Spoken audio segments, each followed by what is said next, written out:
Nagtipon-tipon ang iba't ibang grupo ng magsasaka sa harapan ng tanggapan ng Department of Agrarian Reform, gayon din sa Cebu kanina umaga. At kinundiran nila ang umano'y pagkabigo ng pamahalaan na ipamahagi ang mga lupain sa mga magsasaka sa ilalim ng Comprehensive Agrarian Reform Program Extension with Reforms o tinatawag na Carper Law. At kasama natin ang ating UNTV correspondent na si Joan Nano para sa detalye ng balitang yan. Joan, magandang gabi. Magandang gabi sa iyo, Lakay, at sa lahat ng ating mga kasambahay. Libo-libong magsasaka nga ang nagmarcha kanina sa harapan ng tanggapan ng Department of Agrarian Reform upang kondinahin yung umano'y pagkabigo ng pamahalaan na ibahagi yung ilang mga lupain sa ilalim ng Comprehensive Agrarian Reform Program Extension with Reforms o CARPER. Ngayong araw na kasi, Lakay, yung araw na itinakdang deadline ng pamamahagi ng lupa sa ilalim ng CARPER Law. At ayon nga sa Department of Agrarian Reform, tinatayang nasa mahigit 78,000 ektarya na ang nabigyan ng Notice of Coverage, habang nasa 8,000 ektarya naman ng lupain na lamang ang hindi pa rin na ipapamigay sa mga magsasaka. Ngunit ayon nga sa Kilusang Magbubukid, tinatayang mahigit 6 na milyong ektarya pa ng lupain yung nasa ilalim pa rin ng kontrol ng mga agro corporation o mga private organization. Nais ng mga magsasaka na sa halip na CARPER Law, mas makabubuti umano na yung Genuine Agrarian Reform Bill o yung GARB na kasalukuyan dinirinig pa rin ngayon sa Kongreso ang ipatupad. Pakinggan natin yung pahayag ni Randal Echanis, ang National Chairman ng Anak Pawis. So ang WAD na CARPER ay dapat na, dahil ito ay napatunayan na bigo, ito ay tapos na. At isusulong natin ang isang tunay na reforma sa lupa. Ito yung batas na Genuine Agrarian Reform Bill. Kanina, Lakay, ay isang effigy din ni Pangulong Benigno Aquino III, yung ginawa ng mga grupo, kung saan ito ay nagpapakita ng kanilang panawagan na magbitiw na sa pwesto ang Pangulo dahil sa umano'y pagkabigo ng pamahalaan na maipatupad nga yung CARPER Law. Pakinggan natin ang pahayag ni Rafael Mariano, ang chairman ng Kilusang Magbubukid ng Pilipinas.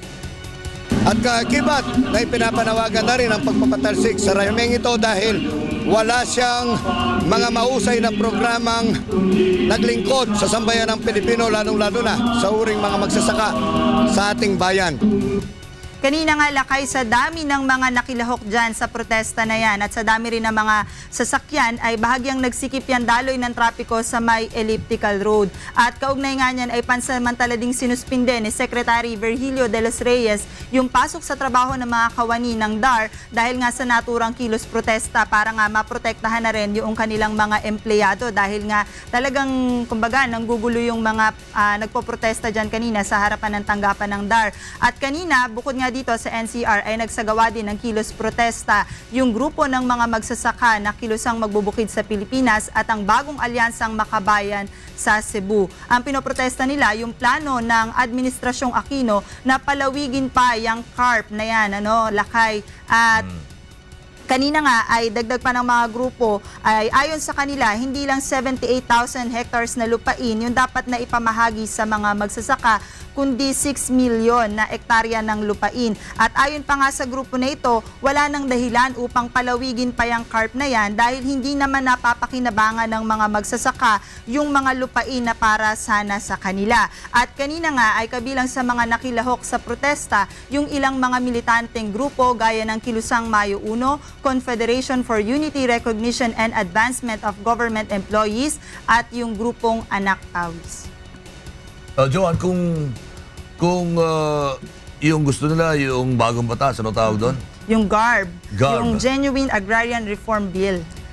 Magtatagal pa sa Kongreso yan, hindi ba mas maganda sana ang i-extend na lang yung CARPER? Ano bang sa tingin nila? Pero kasi, Lakay, ang panawagan nga nitong mga grupo ng mga magsasaka ay ang, kumbaga, isulong pa rin itong, kumbaga, yung kasalukuyang batas na dinirinig pa rin ngayon sa Kongreso. Actually, medyo matagal na ito sa Congress level, Pero kasi kaya nila ito gusto dahil wala silang anumang babayaran kapag ka ito ang sakaling naipatupad. Sa halip na kapag ka CARP kasi o CARPER Law, meron kasi silang babayaran, Lakay. Kaya ito talaga yung mas gusto nilang ipatupad. In the meantime, walang distribution na mangyayari. Magmula ngayong araw na ito hanggang sa maaprubahan yung GARB na yan walang distribution na mangyayari sa mga magsasaka. Sa ngayon, yung mga wala ng pending legal cases, Lakay, ay kumbaga ay wala nang ipapatupad na pamamahagi pa ng lupain. Pero yung merong mga pending cases, yan yung tuloy-tuloy pa rin yung gagawing pagpuproseso sa ilalim ng Carper Law. Alright, maraming salamat, John, sa kabuuan ng balitang iyan.